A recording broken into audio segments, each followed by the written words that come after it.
sino man daw nagtitiwala sa isang salita ng Diyos o sa isang translation, ang sino mang umaasa at naghihintay, ang sabi ko doon ay magkakaroon ng panibagong sigla, lalakas sila tulad sa isang walang pagod na pakpak ng agila. Sila'y tatakbo ng tatakbo, ngunit di nanghihina, lalakad ng lalakad, ngunit hindi mababago. Alam niyo po, 16 na taon na po tayo, at nakakapagod po, nakakapanghina. Higit sa lahat, kung tayo po ay sa ganitong kalagayan sa ating lugar, kung sa mainit, matuman, mahirap ang ating kabuhayan, nagpapatuloy po tayo. May mga panahon na ako mismo ay gustong sumuko, gustong umayaw. Ngunit meron pong pangako ang Diyos na yun ang nagbibigay sa akin, kay Pastor Manuel at sa bawat isa na nagtitiwala sa Kanya. Meron po akong gustong sabihin ng ngayon at maiwan sa atin. Alam niyo po ba na ang lakas ng pakpak ng ibon, yung pakpak ng ibon, ay 100 beses na mas malakas kaysa sa muscle ng isang malakas na lalaki. Yung muscle po, maliit yung muscle ko eh. Yung mga matitipuno, yung mga macho, alam niyo po, sa aking pagsusuri, ang lakas daw ng pakpak ng ibon ay 100 na beses na kasing lakas, na mas higit na malakas sa malakas na lalaki. Mayroon yung isang ibon, maliban sa akila, na tinatawag na swallow o gulundina. Sinasabi doon na itong ibon na ito, pagkaraang lumipad daw ito ng isang 1,000 milya, 1 million miles, ang haba nun. Bumabalik ito sa kanyang ugat. Bumabalik siya sa kanyang ugat, hindi dahil sa siya'y pagod, kundi gumagawin na. Uuwi siya, hindi dahil sa napapagod. Ibig sabihin, ang tindi ng lakas niya. Kahanga po itong ibon na to. At sinasabi dito rin sa aklat ni Propeta Isaias, dito po sa Lumang Tipan, sa Bible, na ang sino man daw naghihintay sa Panginoon, ang sino man umaasa, ang sino man naghihintay na may pagtitiwala, ay merong lakas ng pakpak ng ibon ng agila. Ibig sabihin, kapag may tiwala ka sa Diyos, kahit nanghihina at napapagod, magpapatuloy ka. May isa pong alamat. Ano po? Alam niyo po ba yung alamat? Yung alamat, isang kwento siya na hindi naman nangyari pero nagbibigay ng aral. Hindi po kayo maganda po yung kwento. Pero kung isang alamat, tungkol po ito sa paglikha ng ibon. Siyempre, alam naman natin kung paano nilikha ang ibon sa aklat ng Genesis. Nilikha ng Diyos yun. Subalit, alam niyo po, kapag ikaw estudyante o teacher ka, nagtuturo ka ng alamat kasi nagbibigay ito ng aral. Yung alamat, ito po ay, kumbaga, nagbibigay ito ng leksyon. Okay? Merong alamat tungkol sa paano nilikha ang ibon, paano daw sila nakalipad. Makinig kayo na ganda nito. Ano po? Sabi doon, sa alamat, pinagkalooban daw na ang ibon, pinagkalooban ng matamis na tinig, di ba? Yung ibon, kwit, di ba? Binigyan sila ng matamis na tinig. At ang ibon, meron silang makukulay na balahibo. Alam natin yun. Subalit, wala silang sangkap ng panlipad ayon sa alamat. At ang ginawa ng naglikha ayon sa alamat, ano po? Ay binigyan sila ng magandang bagwis. At sinabi sa mga ibon, sabi nung alamat, sabi sa mga ibon, kunin ninyo ang mga pasaning ito at dalhin. Nakalagay sa lupa yung bagwis. Sabi nung alamat, kunin ninyo ang mga pasaning ito at dalhin. Pigilan yung mga ibon. At nagsitugon, sabi ng ibon, pasanin. Alam niyo po, pag binanggit natin yung salitang pasanin, ibig sabihin na bigatin. Ibig sabihin ng problema. So, pag sabi, pasanin, nalungkot po sila, sabi ng ibon, kay lungkot naman, Panginoon. Ngunit sa utos mo, dadalhin namin ng buong puso ang mga bagwis na yon. So kahit mabigat sa kalooban ng ibon ayon sa alamat, dinala nila yung bagwis. At isang kahangahangang bagay ang nangyari ayon sa kwento ng alamat. Ang mga pasanin ay biglang kumapit na parang may buhay sa kanilang likod. At nang kanilang ibuka yung bagwis, napansin daw nilang sila'y pumailang lang sa himbabawit. At doon sila'y ano nangyari? Sila'y nakalilipad na. Anong tuwa nila nung sila'y makalipad? Aminin natin hindi. Kaya nga tayo ay bighani kay Superman. Kanino pa? Sa Pilipino. Kanino? Kay Darna. Kasi bakit? Hindi lang sila ay superheroes kasi ang sarap-sarap talaga na naman. Kung bibigyan kayo ng isang kapangyarihan, anong gusto niyo kung bigay sa inyo? Lumipad, hindi ba? Pagkat makakapunta kayo sa lugar na gusto niyo. So sayang-saya sila. Pero nung una, mabigyan sa kanila. Lumilipad-lipad na sila at tuwang-tuwa sila. Ang pasanang yaon pala ay mga pakpak. Ano po? Na kung wala yaon, kung wala yung pasanin, kung wala yung pakpak, sila ay hindi makalilipad sa kalawakan na kay gandang pagmasdan. Ano po? Ito ay isa lamang alamat. Alamat lang po yun. Hindi po totoo yun. Pero meron pong aral. Ano po? Meron pong aral.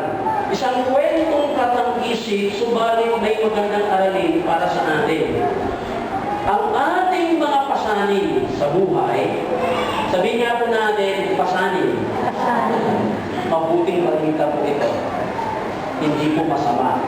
Ang ating pong pasanin sa buhay ay magiging mga bagwis na maghahatid sa atin sa mga pagpapalang espiritual, material, pisikal, emosyonal, sosyal, pinansyal, etc.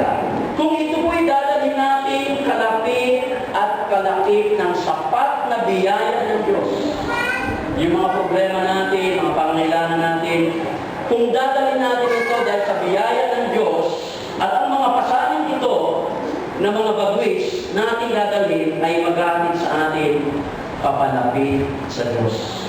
Meron na akong nagsabi at sinulat ko, ang agila na lumilipad sa itaas ay hindi nababahala maging tumatawid man sa malalim na ilog. Ganun daw pala ang agila. Ganun din po tayo. Kung tayo po ay magtitiwala sa Diyos at alam natin na hindi tayo pababayaan niya, maging gaano man daw po kabigat ang ating pasanin, anong ikapatakot natin gayo? Mayroon siyang kasapatan. Nakakaganda po. Tatapusin ko po ang aking inspirational message ngayong hapon sa pamamagitan na ano ang mangyayari kapag tayo ay nagtiwala kay Yahweh. Meron pong apat. Sabi po sa Isaiah chapter 40 verse 31. Ano po?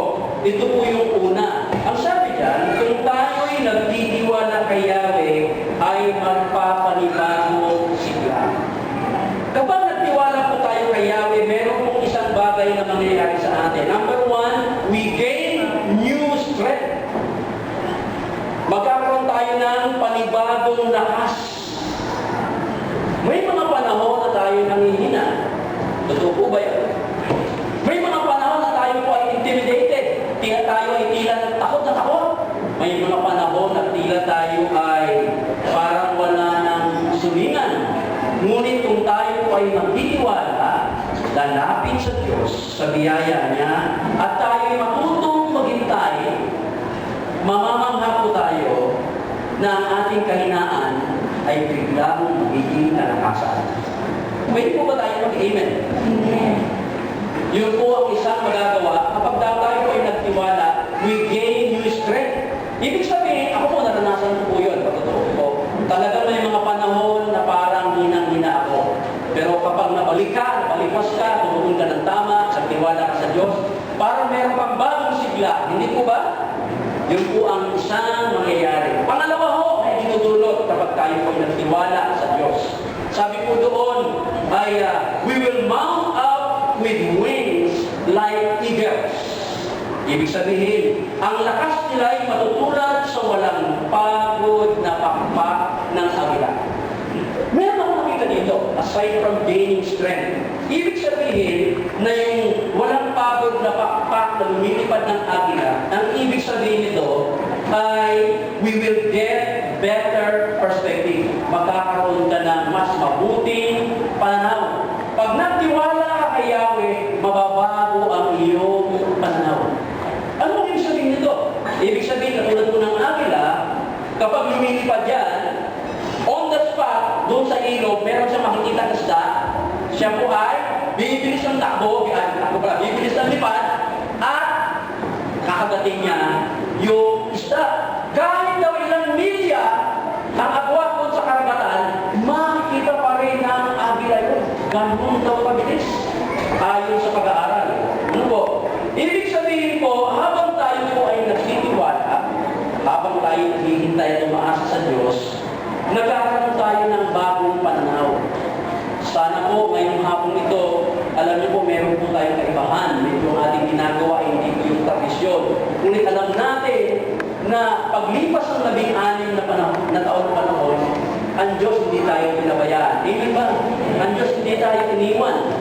Dahil alam naman natin na meron tayong ilang mag-aaral na nagtatrabaho na ngayon. Sabi nila, hindi rin mangyayari dito sa atin. Kayo na po nakakaalam. Hindi tayo pinabayaan ng Diyos. Kaya kahit nakabagod tayo, lumipad at sinituloy. Dahil bibigyan tayo ng bagong pananaw. Hindi lang bagong kasiglahan, bagong pananaw. Pangatlo po, ang sabi ko doon ay tatakbo, ngunit di manghihina. We will run and not get tired. Pansinin po natin, sabi doon, we will. Ibig sabihin, no, ay mangyayari wala, future. Ibig sabihin, kung tayo po ay magtitiwala, bukas, sa isang linggo, sa kinabukasan, yung ating hinaharap sa kinabukasan, hindi raw tayo manghihina kahit tayo takbo. Nakakapagod ang tumakbo. Pero sa nagtitiwala sa Diyos, kapag tayo ay nasabak sa anumang problema, pangangailangan, bibigyan tayo ng Diyos ng lakas. Ano kung ibig sabihin nito? Yung pangatlo. Yung una, bibigyan tayo ng bagong sigla. Yung pangalawa, bibigyan tayo ng bagong pananaw. At yung pangatlo, we will store up extra energy. Sabihin natin, extra energy. Extra energy. Sa totoo lang, kailangan natin ng energy. Yes. Sabi dito, di ba kailangan natin ng energy? Nakakapagod, nakakasawa ang buhay, nakakapagod. Nariyan mayroong away, gulo, hirap ng buhay. Ngunit kung may tiwala tayo sa Diyos, kahit tayo palasimba o kaya ano, alam ko, ang lahat sa atin dito ay meron namang ganung pananaw. Meron tayong extra energy, bibigyan tayo ni Lord ng extra energy. Mag-i-store. Kumbaga, magbabangko, mag-i-deposit po sa atin. Kaya nga po, magtiwala po tayo. Extra energy will be ours to use. Ikahuli at ikaapat, sabi po dito, ang sabi po doon, lalakad ng lalakad, ngunit hindi mapapagod. We will defend our determination to persevere. Yung una ho, kapag nagtiwala tayo kay Yahweh, ano pong nangyayari? May bagong sigla. Pangalawa, bagong pananaw. Pangatlo, karagdagang lakas iimbak sa atin. At panghuli, lalalim ang ating determinasyon, may tiyaga. Pag may tiyaga, may sinigang. Pag may tiyaga, may nilaga. Lalalim daw yung ating determinasyong magtiyaga. Alam ko po, ang karamihan sa atin dito, mga ngalakad, karamihan sa atin dito, ordinaryong mga isda, simple na trabaho, mga magulang, kung hindi kayo nagsasaga, alam na ninyo yan. Kaya kung kayo na ganyan, ano man, mabuti ninyo talaga. Malaking bagay ang sikap at tiyaga. So, sabi dito, lalalim ang ating determinasyon na magtiyaga. Ang Panginoon ay bumubulong sa atin ngayong pagkabinan. Binibigyan tayo ng katiyakan na lalagyan tayo ng bakal sa ating mga buto. Mag-ibig na kayo. The Lord will whisper to us that He will put steel in our bones. Alam niyo po ba yun? Ang Panginoon bubulong sa atin, tila gano'n. At lalagyan, alam niyo po, ako po ay 53 years old na sa October. At pakiramdam ko, kung mag-edad po akong 40, kahit wala akong bisyo, naramdaman ko po talaga. Hindi ko pinahalaga ng aking kalusugan. Ngayon nararamdaman ko yun dahil kulang sa exercise. Daman-dama ko na yung aking mga buto, ayun o, nagtutulugan. Ilan na sa atin dito, bata pa, naku, tumutulog na yung mga buto. Pero sabi dito, kung tayo ay magtitiwala kay Lord, so, ang God, lalagyan niya as if ng bakal ang ating mga buto. Alam naman natin ang bakal, at hindi po yun. Ano po? So, parang gano'n. At unti-unti, kahit anong mangyari, we will feel invincible. Ibig sabihin, anumang dumating sa buhay natin, mga pagsubok, kahit anong matitindihan, sa pamilya, sa asawa, sa mag-ina, mag-anak, sa school, sa teacher, invincible. Ibig sabihin noon, hindi ka magagaling. Amen po ba? Palakpakan natin ang Panginoon. So, ito po, inspire kayo, mga tatay, mga nanay, madalang tayo magkita, madalang tayo mag-usap. Ito, hindi na kinakailangan maging palasimba ka, palatalo ka. Thank you, dumatalo ka, pero ito lang, sabi ko, kahit na hindi ka aktibo, tatapusin ko. Alam ko, kapag may tiwala ka sa Diyos, ito ang pangako na lalakas ka ulit. Magpapalibago si Klaro. Pangalawa, magkakaroon ka ng bagong pananaw na hindi lang pala ganito. Dapat pala magpabuhay. At pangatlo, may idadagdag na lakas. Biro mo, may lakas ka na, i-recharge ka pa ulit. At ang panghuli, kung ikaw ay matyaga ngayon, lalo kang magiging determinado magtyaga pa ulit. Salamat sa Panginoon. Tayo po ay manalangin at magpasalamat. Ama, salamat po sa kagabi, sa oras na ito. Salamat po sa ipinagkaloob mong inspirahan sa amin. Dalangin ko, Panginoon, kasama si Pastor Joel, na patuloy pong magtiwala. Higit sa lahat, hindi lang po ang mga estudyante, kundi ang mga guro at higit sa lahat ang mga magulang. Salamat po sa kanilang tiwala na ang ibig sabihin nito ay nagtitiwala sa iyo. Gantimpalaan mo ito, Panginoon. Subrihan mo. Pagpalain mo sila. Salamat po at napakabuti mo sa amin. Hindi mo kami pinabayaan. Salamat sa panibagong pananaw, panibagong sigla, karagdagang lakas at determinasyon na makapagtyaga. Ipagkaloob mo ito sa bawat isa. Sa pangalan ni Jesus. Amen.